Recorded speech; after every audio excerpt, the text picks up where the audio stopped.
Hello, I'm Jeremy Steele. I am the Next Generation Minister here at Christ United Methodist Church. And I am Ashley Walker, the Early Childhood Minister. And I'm John Seal, the Elementary Tween Minister. I want to thank you so much for volunteering with our children's ministry, and we have a couple of things that we want all of our children's ministry volunteers to know, and some things that we want all of us to be aware of and to try to do. And the very first thing is that we want our whole program to be understood, to be thought of, to be seen as full of energy, imagination, and Jesus.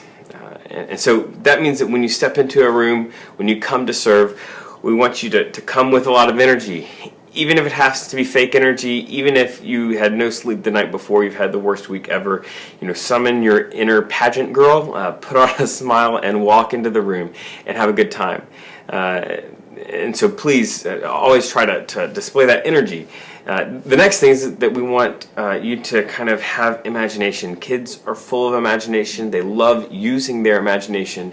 And really what this is about entering into the world of the children. And so that means getting on their level, being silly, doing all kinds of funny voices and all that kind of stuff. And being willing to do that, to have that imagination so that we can capture their imagination. And really, we do all of that because the core of everything we do needs to be Jesus and proclaiming His name and lifting Him up. And so that means that in any setting, even if we're going to just be having a prayer before we spend some time on the inflatables, we want to have some time in everything that we do to focus in on Jesus. And so energy, imagination, and Jesus, that's really what we want our children's ministry to be about. One thing we want to make sure to do is to abide by our safe sanctuaries policy here at Christ United Methodist Church. We never want you to be alone with a child, period. If you are alone in the classroom, we will have a roamer in the hallways that can have access to you and be there with the children, but certainly you don't ever want to be alone with a child, and teens do not count as adults. We have to have 2 adults at all times with the children. There's several things that you want to remember when you're working with small children. First of all, you want to never let them sit in your lap. And let me tell you, they're going to want to sit in your lap. But the best place to do is let them sit right beside you. So they're still beside you, but they're just not in your lap. Also, when you give them a hug, you want to give them a hug from the side, like that. You don't want to ever go front to front. And also, you want to use the 2-second rule. You hug them for 2 seconds, and at the end of those 2 seconds, you be the first one to release. And one thing is we want to make sure we're all using the same discipline procedure. We don't ever yell at children here, and especially not even your own. Someone may not know that that's your child.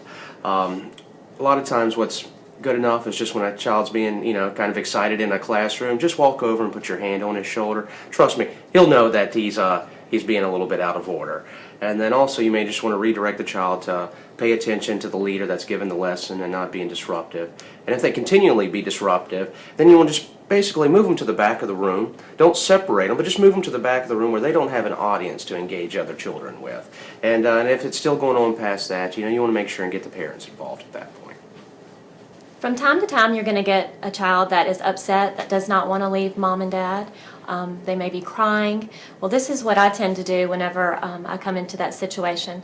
I kind of stoop down there on their level. I try to comfort them, maybe give them a hug, try to distract them from the situation. Talk about what they're wearing, maybe what they did this morning or yesterday.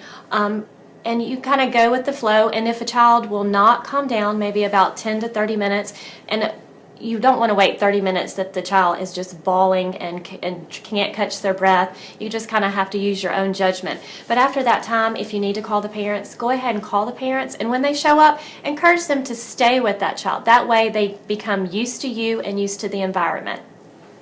We want to kind of end with some tips on how to talk so that kids will pay attention to you. The very first thing that you do is you get down on their level.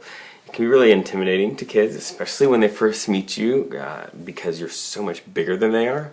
And so if you can make yourself seem smaller, seem more their size by squatting down in front of them and getting on their eye level, that helps a lot. The other thing that helps is not to be really loud when you get down there with them, but to speak quiet enough that they actually kind of have to lean in and listen. You don't want to whisper, but you stoop down, get on their eye level and say, "Hey, how's it going?" Right. And you also want to use age-appropriate language. Like with the preschooler, you want to use simple, short sentences and make sure that the words that you're using aren't too big. And with the elementary kids, you can certainly use complete sentences, but you have to be mindful of what you're talking about. And the one thing is, you don't want little Johnny going home to mommy and asking if he can have the Call of Duty game. And the same thing with the tweens is, you can have more in-depth conversation with them because they're more, attuned to being cool. And but you don't want to talk about Teletubbies with them either. That's right. And then the other thing that we really encourage you to do is to try to learn their names. It means a whole lot to everybody to see someone, to have someone there that knows their name. And I find that it's a lot easier to learn people's names if I learn their name and something about them. And man, that makes a huge impact when you know that they play the guitar, they're learning the guitar, and you see them in the mall and say, "Hey, Sam, how are you doing? How's the guitar classes going?" And it makes a huge impact because we want them to feel like they're known and loved and cared about here. Thank you so much for volunteering with our children's ministry.